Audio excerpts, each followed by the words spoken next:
coaches hugging out onto the arena and even onto the pitch broadcast. I'm hearing some agreement onto this rapid night. Yeah, they're talking about the same thing. This is how unified the entire stadium is. It comes down to execution. It comes down to who is better at mlbb. And it comes down to this final game on who will survive, who will have the chance to crawl their way up to the grand finals as we move forward on to the last game of Tnc and Onic Philippines. Now it's time to shine! No turning back, no regrets, no surrender. Only one of these teams make it to the lower bracket finals in hopes of being the next AMP7 representative from the Philippines. That's not part of the two teams, but you know. All right, back to reality. Okay. Welcome to the land of Dawn. It all comes down to this. The winner goes on to the next stage. The loser says goodbye. It's an elimination on the line. We've said it in as early as game number 1, but now we're in game 5. We've made it this far, and this feels like a very comfortable draft for both of these teams. Those are the things we set in stone or set in place before we entered this game, and now we're finally in it. Of course, Lancey had to play his signature Ludox. Of course. 6-6, 12 games in total, going up against Kelra's Harris. By the way, was a final pick. It took a while, but this is some sort of homecoming. Yeah. Kelra picking the Harris, puts him in, oh my God! Super Prince almost gets taken down. Woo, that was calculated for sure. He did not burn the flicker. He knew he would survive just through the wings by wings. But it still makes you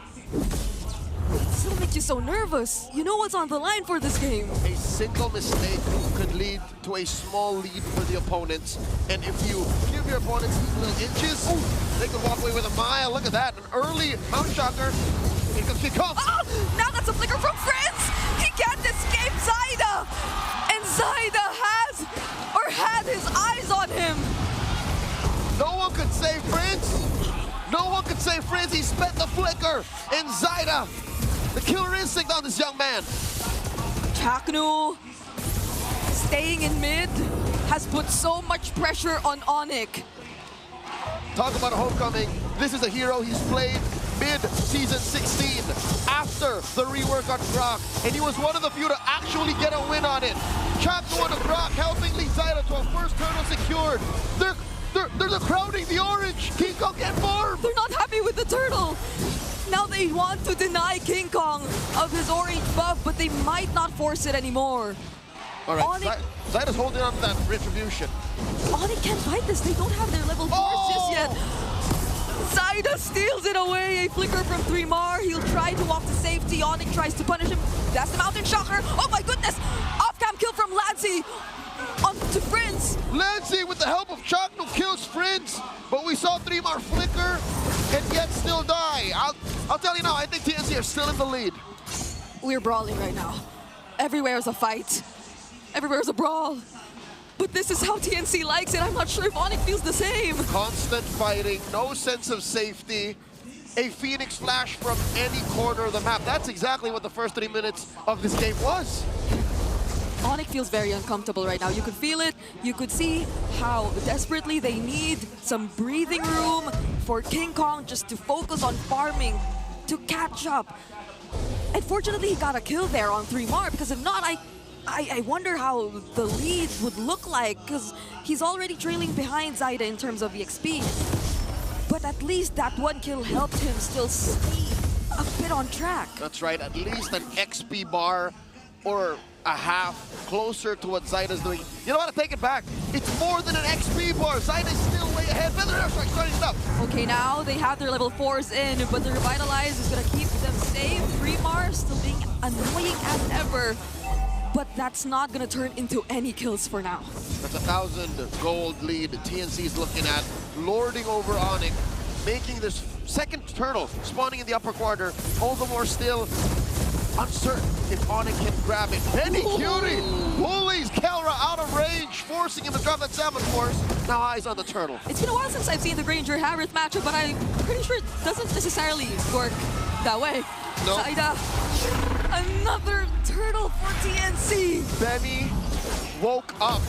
Benny, after games, oh my god, tech charge! And that's a successful flicker tech charge that we see from the Mamba. Brusco jumping in, unbreakable just in time. Nearly got caught in that wall. Kelra, not in a good spot either. And so is King Kong. Mind you, this is off of a turtle take and a sequence in the bottom lane.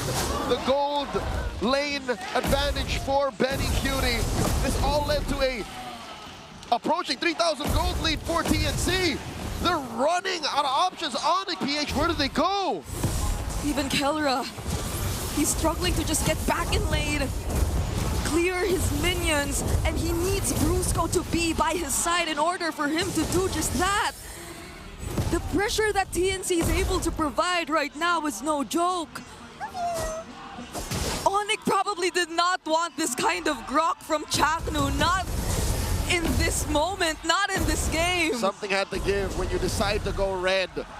And on blue side, on the play, TNC, ever the proactive aggressor, takes it and now runs away with a 3,000 gold lead. Super Prince, considering should he leave the lane, he's holding himself up in this brush.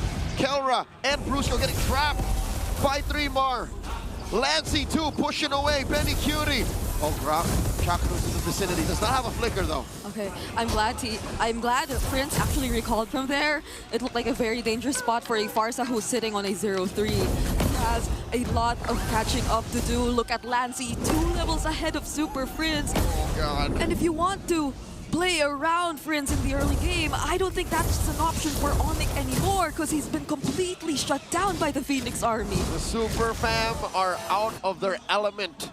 TNC are flushing them out, even their own side of the jungle as early as 6.5 minutes. It's a miracle that King Kong is able to get his own purple. Chaknu has been more than menacing. He is intimidating. He is a walking Terminator. He is Arnold Schwarzenegger, and he's back. Chaknu doesn't land the tech charge, but because of that, King Kong has no way to go. Zaida picking up his 3rd kill of the game, and all Onic could settle for is a turret down bottom. And that's a trade. It's a losing trade, but something nonetheless for Onic. They're down 5,000 gold. They push in mid. Lancey's reps on this Lunox are paying off. TNC, the end is nigh. The Phoenix Army knows this. As the Filipino broadcast would say, all the MMR he's accumulated, it's all worth it. Again, I can't remember seeing Prince in this kind of position. countless scrims, multiple experiments in their training room. And this is what TNC was building up to. Who'd have thought that they would go this deep, that they would take Onic, the M6 World Champions, the Season 14 champions, one of our MSC reps in the recently concluded EWC, to the limit. There's nothing Onic could do here. Again, best case scenario. They somehow get farm on Kelra. He hasn't died yet. Super Prince, that's a lost cause. Like, he's going to passively get farm after the 8-minute mark. There it is. But really, my money's on Kelra. Like, yeah. he has to channel his old Omega days, his old Execration days, where he was the only carry. We gotta see the gold standard in action to save this game for Onic. I'll get you one better. We need more than the gold standard now. We need the Filipino Savage. Kelra needs to unlock that, but he can't do it alone. They're gonna have to get nothing short of a miracle. I don't think the game is built the same way as it was. Oh, Kirk with the flicker! Brusco actually jumped in there, but was it gonna be worth it? Kazaida just dealt with every single member of Onic trying to attack from a distance. What were they thinking? Were they just buying time? 3mar with the man-to-man defense. Checking on Kelra, keeping tabs on the Harris. This is too devastating. You lose your Holy Shields 8 minutes in the game. You lost your first Holy Shield 8 minutes in the game. 2 tier 2s down. It's just the mid left standing. Not even a question if Onic should contest. They are in no shape to do so. Chaknu standing menacingly next to this turret as his minions take care of it. Onic have put nothing on the board yet, but a push down bottom and a single kill. I feel like they desperately wanted to do something. They knew the Lord was coming up. They wanted to look for at least a kill or a way to get in some farm, but Jack, no! Another flicker forced out of Super Prince. This is such an uncomfortable game for the Monster Mage. The Phoenix Army are putting up a wall. They are uniting in their cause to provide the moral support that TNC needed. Bring it up. We're going back in time. The last deep run that TNC had was in 2022. In the midst of the pandemic, they were this close to making it to MSC 2022. And they're just a few moments away, a few kills, turrets, from getting to do that exact same run and achievement, if not more. They are 10,000 gold up, and they're about to break into Onic PH's base. Look at this, King Kong! He's got too much on him. 3 more, flickers out! He's still alive!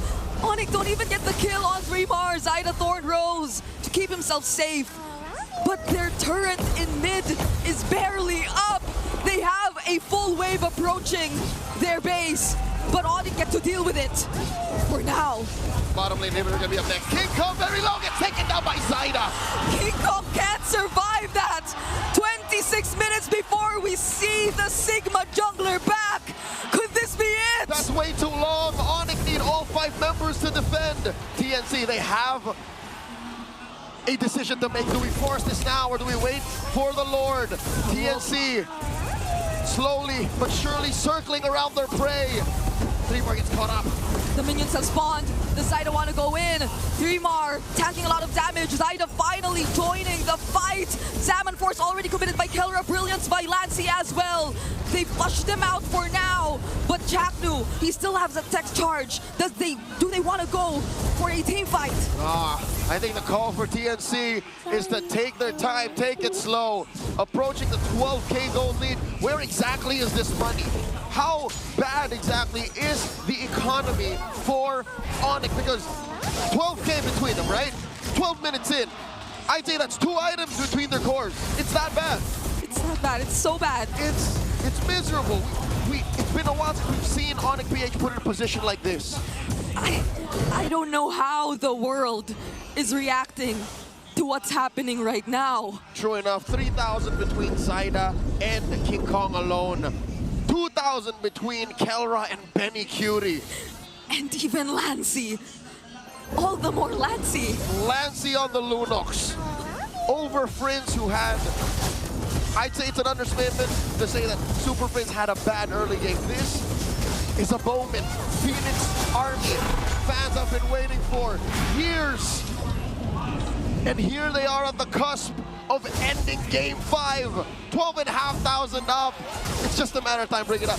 Onic have to pull out all the stops to defend. Yeah, they have to. That's an enhanced Lord that TNC are able to secure, but Kelra picked up the Holy Crystal just now. What's the play? What's the play? Why is Brusca holding himself here? Is he going to just recall? Or is he going to try to go for the intersect? He might want to try and go. There's a minion behind him. He can't get away with this. Oh no. He hides behind, or he hides in the bush for now. All right, get a recall. All ults, all battle spells online. One final fight. What's the call gonna be? Does Chakna want to go in? He finally does it! Knocks up 3! Benny takes 1 base down, but all TNC wants is the win! The Phoenix Army rise over Onic to take top 3! They are headed to the lower bracket finals!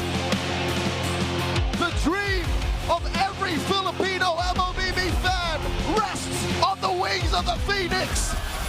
Just like the summer in 2022, TNC run deep into the playoffs.